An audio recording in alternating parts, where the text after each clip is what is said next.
Bismillahirrahmanirrahim. Assalamualaikum warahmatullahi wabarakatuh. Salam sejahtera untuk kita semua ya teman-teman. Semoga di bulan Ramadan yang penuh berkah ini kita selalu mendapatkan pahala dan kebaikan yang berlipat ganda dari Allah Subhanahu wa taala. Di sini saya Gia Karisma akan mereview sedikit pembelajaran inventari kontrol. Semoga video ini bermanfaat bagi kita semua. Pembahasan pertama pada bab 1 di pertemuan 2 kita membahas tentang pengantar perencanaan produksi dan pengendalian persediaan. Di sini pada bab ini ada 5 poin yang akan kita bahas. Yang pertama ialah pengertian. Pengertian sendiri di sini poin pentingnya ada 5, yaitu evaluasi, antisipasi, strategi, efektif dan efisien. Namun secara istilahnya ialah pengertian dari perencanaan produksi adalah aktivitas mengevaluasi fakta di masa lalu dan sekarang, serta mengantisipasi perubahan di masa mendatang untuk menentukan strategi dan penjualan produksi guna mewujudkan sasaran memenuhi permintaan secara efektif dan efisien. Itu adalah pengertian dari pengantar perencanaan produksi. Nah, poin kedua ialah hal penting. Hal penting dalam 5P ini yang pertama itu adalah menentukan. Maksudnya menentukan di sini ialah kita menentukan 3 poin, yaitu menentukan jumlah produksi, menentukan waktu produksi, dan menentukan material yang dibutuhkan. Dan poin ketiganya ialah adalah tujuan. Tujuan dari pengendalian produksi ini, poin pertama ada mengusahakan, yaitu mengusahakan agar produksi lebih efektif dan efisien, mengusahakan modal seoptimal mungkin. Yang kedua ada meramalkan permintaan produk. Yang ketiga ada memonitor permintaan yang aktual. Yang keempat ada menetapkan pesanan bahan baku yang ekonomis dan menetapkan persediaan yang ekonomis. Lalu poin keempat ada tingkat. Maksudnya di sini ialah tingkat jangka panjang, tingkat jangka menengah, dan tingkat jangka pendek. Jadi ada 3 tingkat dalam pengantar perencanaan produksi dan pengendalian persediaan.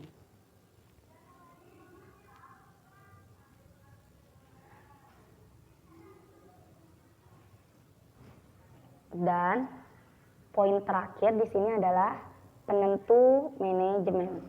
Penentu manajemen sendiri di sini ada 3. Yang pertama adalah product positioning strategi. Di sini ada 4, ETO atau MTO dan MTS. Yang pertama ETO adalah engineering to order. Engineering to order ini produksi dimulai dari pesanan konsumen. Jadi perusahaan tidak memiliki inventory dan resiko. Contohnya kapal, gedung bertingkat, dan jembatan. Yang kedua ada ATO. Maksud ATO di sini ialah produsen membuat desain standar, ketika ada pesanan hanya tinggal merakitnya saja. Contoh perusahaannya ialah bisa mobil ataupun komputer. Yang ketiga ada MTO. MTO itu ialah make to order. Maksudnya di sini produsen akan memproduksi jika menerima pesanan.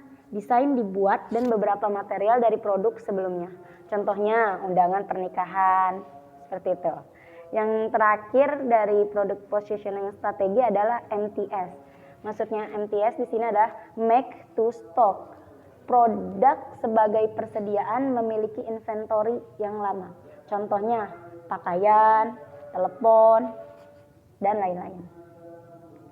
Nah, yang kedua dari penentu manajemen ialah processing positioning strategi. Di sini juga ada 3. Yang pertama ialah project. Maksud project di sini adalah apabila terdapat kebutuhan khusus untuk kreativitas dan keunikan dan punya batas waktu dalam penyelesaiannya. Yang kedua ada job shop. Job shop ya di sini mengorganisasikan peralatan dan tenaga kerja ke dalam konsentrasi kerja berdasarkan jenis pekerjaan. Dan yang ketiga ada line flow. Line flow terdiri dari small batch, large batch, dan continuous line flow. Yang ketiga dalam penentu manajemen itu ada elemen-elemen sistem perencanaan dan pengendalian produksi. Sini ada banyak banget yang teman-teman bisa dihitung, sekitar ada 14. Yang sebelah kiri ini khusus yang planning, yang sebelah sini di luar dari itu. Jadi yang pertama ada business planning. Business planning itu perencanaan jenis produksi atau banyaknya produk. Yang kedua ada marketing planning. Marketing planning itu merencanakan cara pemasaran, perkiraan prospek penjualan. Yang ketiga ada agregat planning. Agregat planning menentukan produksi pada rentan waktu yang ditentukan. Yang kelima ada research planning, menguji agregat planning dengan kapasitas yang tersedia. Yang keenam ada Raw-cut capacity planning. Raw-cut capacity planning ialah membandingkan jumlah mesin yang dibutuhkan dan yang tersedia. Yang ke berapa nih? Yang keenam ya. Yang keenam adalah master requirement planning. Di sini menggunakan data MTS dan disesuaikan dengan data kebutuhan barang atau banyaknya material. Yang ketujuh dan yang terakhir dari planning adalah capacity requirement planning. Sini maksudnya adalah melihat kesesuaian kapasitas jeep dengan stasiun kerja yang tersedia. Nah, selain dari planning tersebut, ada juga nih yang pertama demand management. Demand management adalah permintaan konsumen terhadap barang dan jasa. Yang kedua, master production scheduling. Di sini master production scheduling ialah dari agregat menjadi produk akhir untuk setiap waktu yang ditunjuk menjadi JIT. Yang ketiga ada final assembly schedule. Di sini jadwal perakitan tahap akhir. Semua indikator dan komponennya sudah di tahap akhir. Yang keempat inventory record. Inventory record ialah file status suatu part atau material yang diupdate. Yang kelima production activity control atau FAC, pemberian perintah kerja sesuai dengan kebutuhan bahan. Yang keenam, purchasing. Purchasing ialah pemilihan supplier, penjadwalan pembelian dan follow up order kembali. Yang terakhir, ketujuh dari selain planning atau ke-14 dari elemen-elemennya yaitu performance measurement atau pengukuran kinerja kepada manajemen, output besar atau produk jadi. Nah, berikut adalah bab 1 pada pertemuan 2 yang telah kita review.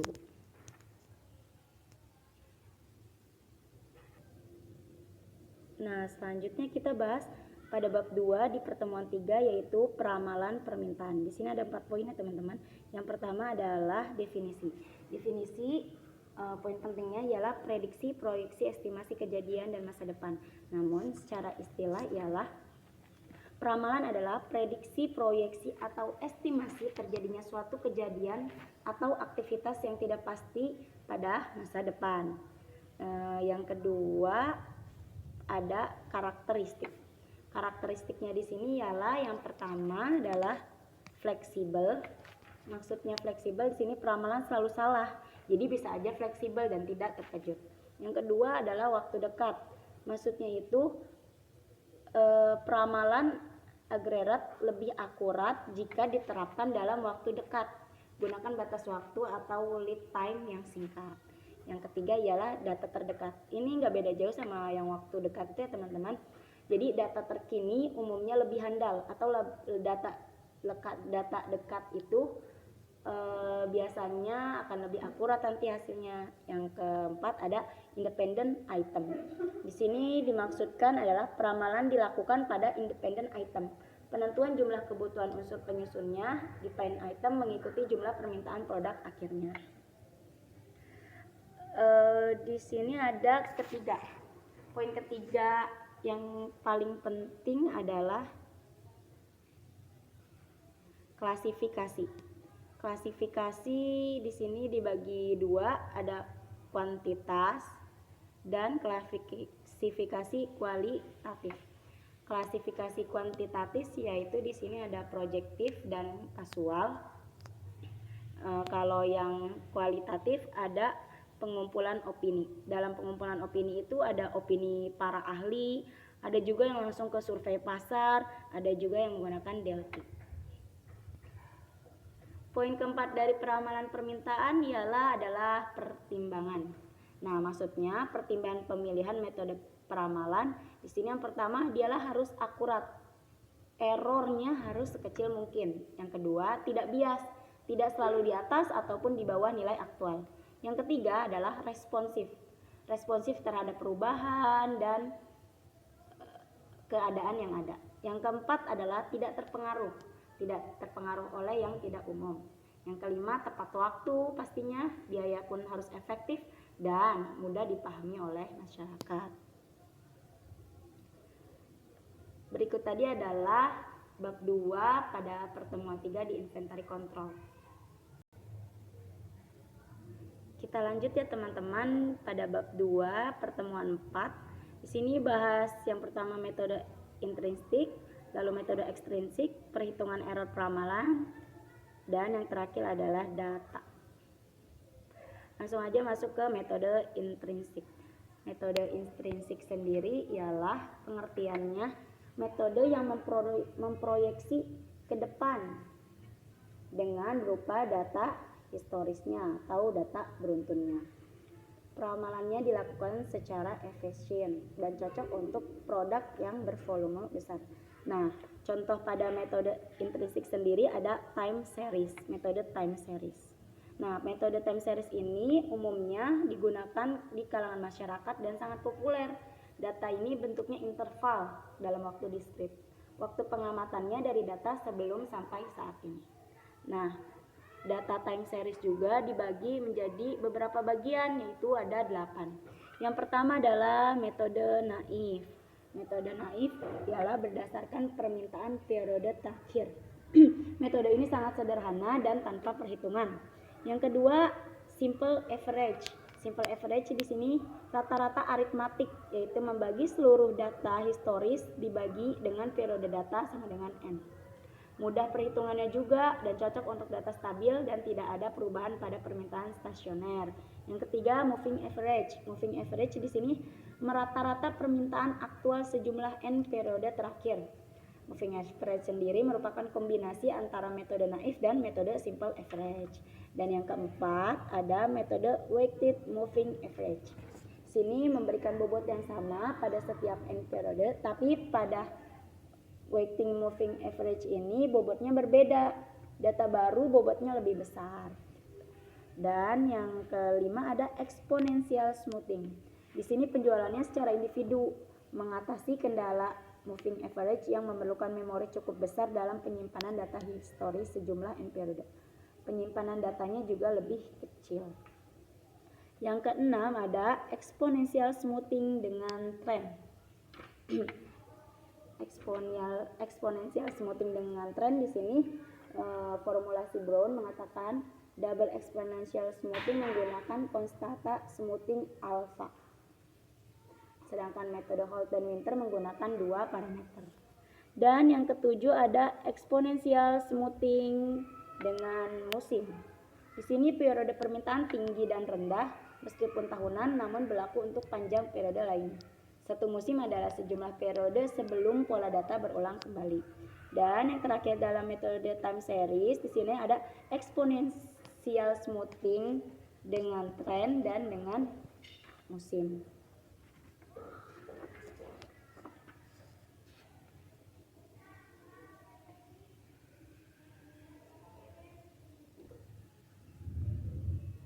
Lanjut yang tadi terakhir ya, exponential smoothing dengan tren dan musim. Di sini jika tren dan musim teridentifikasi mempengaruhi perilaku data, maka exponential smoothing dengan koreksi tren dan musim dapat digunakan. Contohnya nih, ketika penjualan payung umumnya sangat tinggi pada musim hujan dan sangat menurun pada musim kemarau, sehingga penjualannya berubah sesuai musim. Penjualan payung merek tertentu juga terus meningkat karena iklan pemasaran dan word of mouth yang sukses.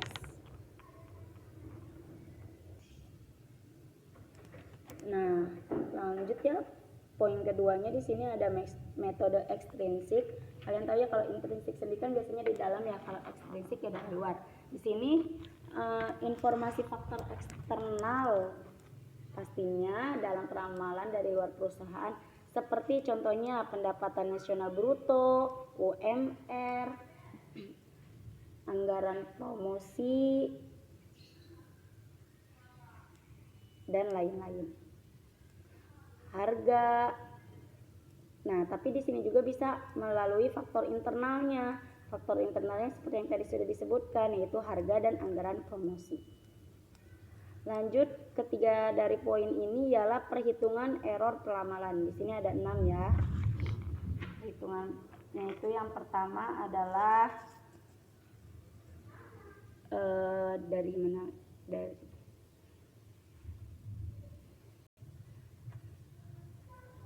Yang pertama adalah MAD.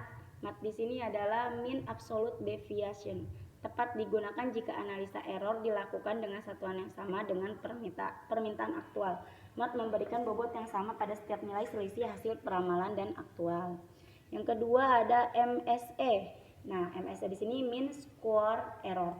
Perhitungan error ini memberikan penalti pada selisih yang sangat besar dibandingkan selisih yang kecil melalui perhitungan kuadrat. Nah, yang ketiga ada MAPE. MAPE itu singkatan dari mean absolute percent error. Pada beberapa situasi lebih memudahkan jika nilai error ditampilkan dalam bentuk presentasi dibandingkan dalam satuan unit. Yang keempat ada ME. ME sendiri di sini adalah mean error. Jadi menunjukkan konsistensi teknik peramalan. Teknik peramalan yang baik seharusnya tidak terlalu optimis, namun tidak juga terlalu pesimis. Hal ini dapat diidentifikasi oleh mean error atau ME. Yang kelima adalah MPE. MPE itu mean percent error. Di sini terdapat beberapa situasi lebih mementingkan informasi, apakah metode peramalan konsisten rendah atau tinggi dalam bentuk presentasinya. Jika hasil peramalan tidak bias, maka hasil MPE akan mendekati 0.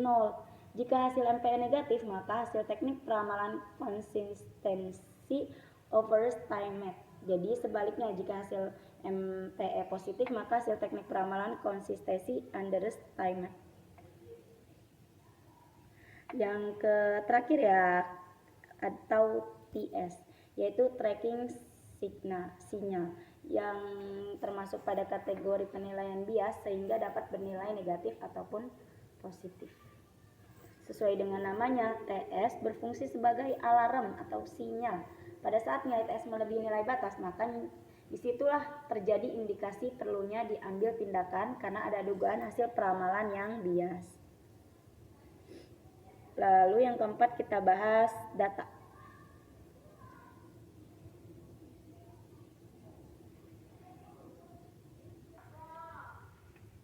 Nah, kita bahas data ya. Data sendiri ialah pengertiannya, peramalan pasti membutuhkan data historis dalam jumlah besar hingga data permintaan baru. Jika terdapat data yang hilang, terdapat kesalahan pencatatan atau merefleksikan kondisi yang tidak umum, maka kesalahan peramalan serius dapat terjadi. Selain itu, validasi juga harus dipastikan. Dengan alasan tersebut, pasti perlunya adanya sistem data proses, baik manual ataupun otomatis, untuk memfilter dan screening data dan mengambil data atau tindakan yang diperlukan nantinya. Nah, di sini ada beberapa poin dalam data. Yang pertama ada filter demand. Filter demand itu perlu adanya sistem untuk mengidentifikasi kejadian permintaan yang tidak umum. Jadi seperti menyaring permintaan. Yang kedua ada order versus pengiriman. Di sini kesalahan peramalan juga sering disebabkan oleh kesalahan identifikasi antara informasi permintaan sesungguhnya dengan informasi pengiriman yang terjadi. Yang ketiga ada perubahan harga. Perubahan harga di sini beberapa sistem menyimpan data dalam RP dan bagian perencanaan mengkonfirmasi nilai RP menjadi bagian unit. Di sini ada kualitas data. Kualitas data ialah validasi kualitas data sangat penting atau garbage in, garbage out. Jadi ketika data masuk dan data keluar itu memang harus valid. Ya, berikut adalah review materi dari bab 2 pada pertemuan 4. Selanjutnya kita mereview satu pertemuan lagi. Ya teman-teman, pada pertemuan kelima ini kita akan mereview Magner-Witten model. Di sini ada 3 poin penting. Yang pertama adalah pengertian. Pengertiannya itu dia menggunakan teknik load sizing yang menghasilkan perhitungan biaya optimal dan secara implisit mencoba seluruh kemungkinan kombinasi pemesanan. Yang kedua, optimal biaya. Dan yang ketiga adalah implisit. Yang poin kedua dari Wagner-Wittin model adalah tujuan. Tujuannya di sini udah pastikan ya, untuk menggunakan prosedur optimasi yang didasari model pemrograman dinamis. Tujuannya adalah mendapat strategi pesanan yang optimum dan juga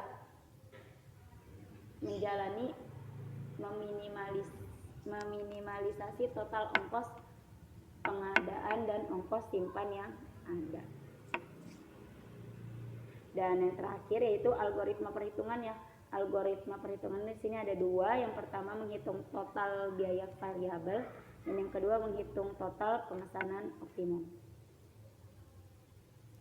Ya teman-teman, itulah sedikit review dari mata kuliah inventari kontrol selama pertemuan 2, 3, dan 4 dan 5. Semoga senantiasa bermanfaat bagi saya dan bagi kita semua. Terima kasih atas perhatiannya. Wabillahi taufiq wal hidayah. Wassalamualaikum warahmatullahi wabarakatuh.